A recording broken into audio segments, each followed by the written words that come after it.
Dear students, today we are going to read our chapter number 5 in our 7th class course book An Alien Hand.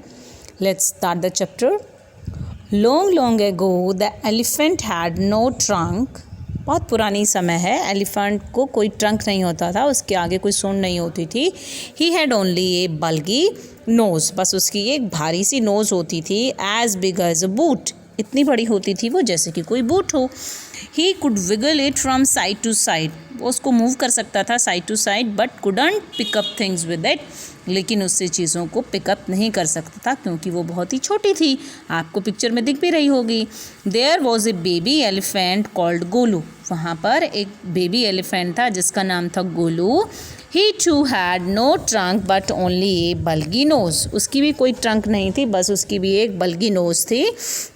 As small as a small boot, इतनी छोटी थी जैसे कि एक small boot हो.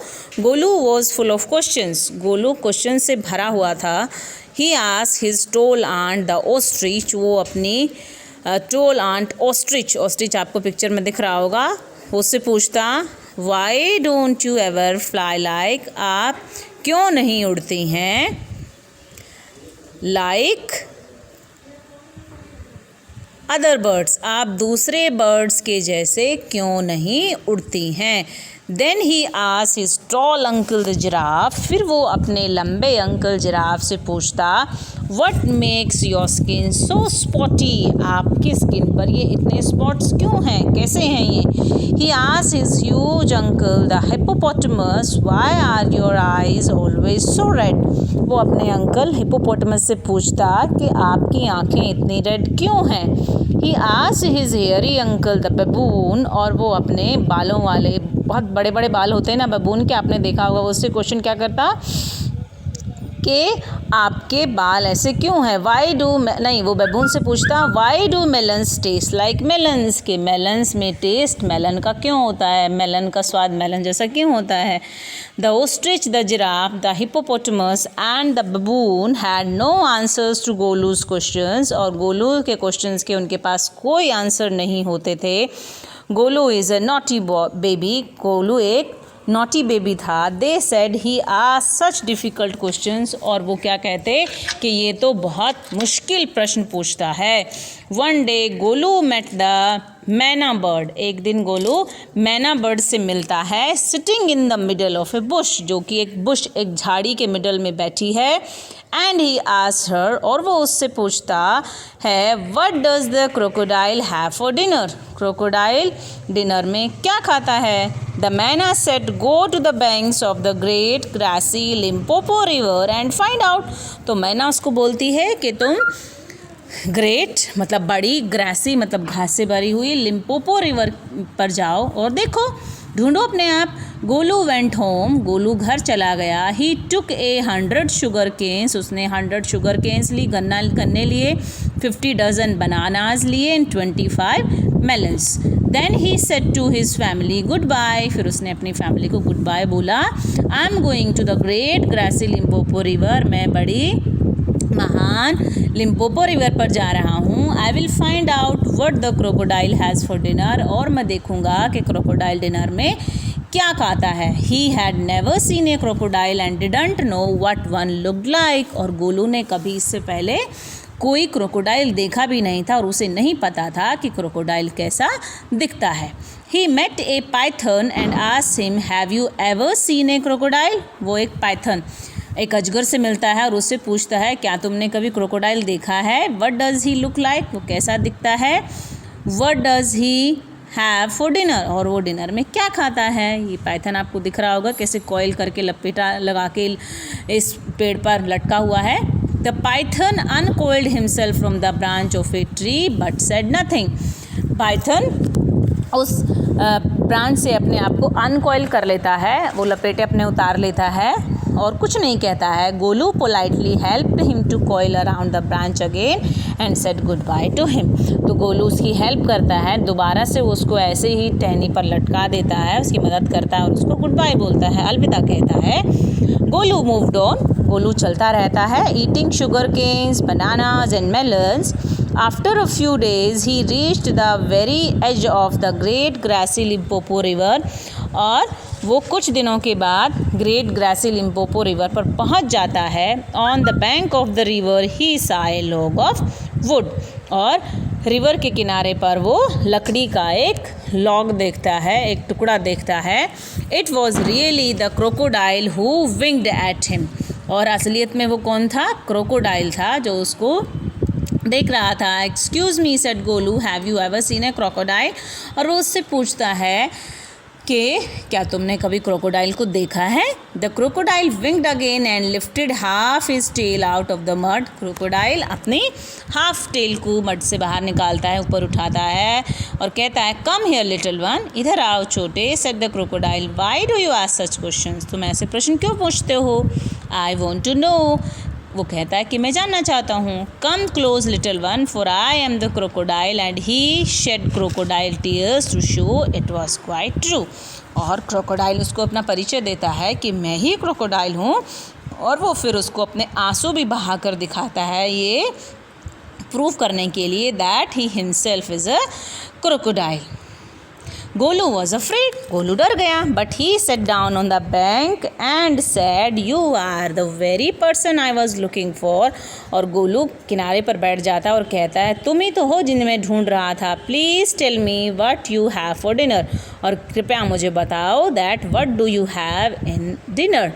कम here little one and I will whisper the answer to you, said the crocodile. Crocodile कहता है, मेरे नज़दीक आओ, मैं तुम्हें विस्पर करके बताऊंगा। विस्पर करके होता है कान में जब हम कोई बात फुसफुसा के बोलते हैं ना धीरे धीरे, it is called whispering. Golu put his head down close to the crocodile snout and the crocodile caught him by the nose. Golu उसके जबड़े के पास जब नज़दीक अपने मुंह कर लेके जाता है तो वो क्या करता है, वो उसकी नोज़ को कॉट कर लेता है, पकड़ लेता है अपने जबड़े में। I think said the crocodile, today A baby elephant will be my dinner. और क्रोकोडाइल क्या कहता है कि आज मुझे लगता है कि डिनर में एक बेबी एलिफेंट मेरा डिनर बनेगा। Let me go, you are hurting me mister crocodile, screamed Golu. Golu चिल्लाता और कहता है कि mister crocodile, let me go because you are hurting me.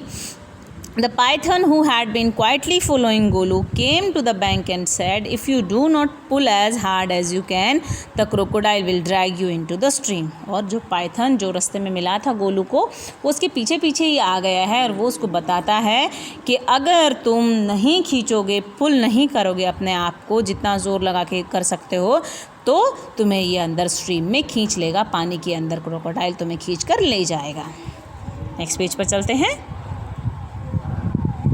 Golu sat back on his little haunches and pulled. The crocodile slipped into the water, making it all creamy with great sweeps of his tail.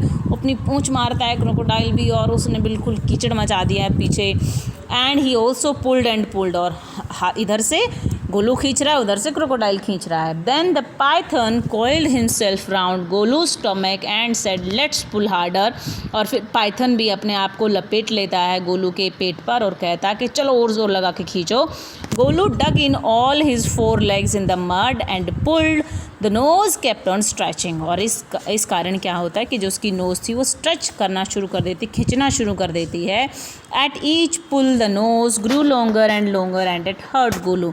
और हर बार उसकी नाक लंबी होती चली जाती और इससे गोलू को चोट पहुंच रही होती है। The nose was now 5 feet long but it was free at last. अब गोलू की नाक 5 फीट लंबी हो चुकी है, लेकिन आखिर में वो अपने आप को उससे छुटकारा पा लेता है, उसकी नाक फ्री हो जाती है। Golu set down with his nose wrapped up in a big banana leaf and hung it in the great grassy Limpopo river to cool। Golu आखिर में बैठ जाता है, अपनी नाक पर पत्ता लपेटता है बनाना का और उसको लटका देता है ग्रासी लिम्पोपो रिवर में ताकि वो ठंडी हो जाए, क्योंकि बहुत गर्म हो चुकी है वो टच होकर। Golu sat there for 2 days waiting for his nose to cool and to shrink.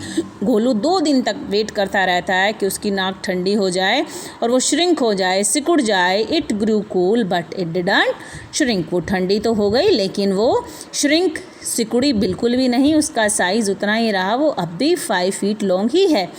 At the end of the second day, a fly came and stung Golu on the shoulder।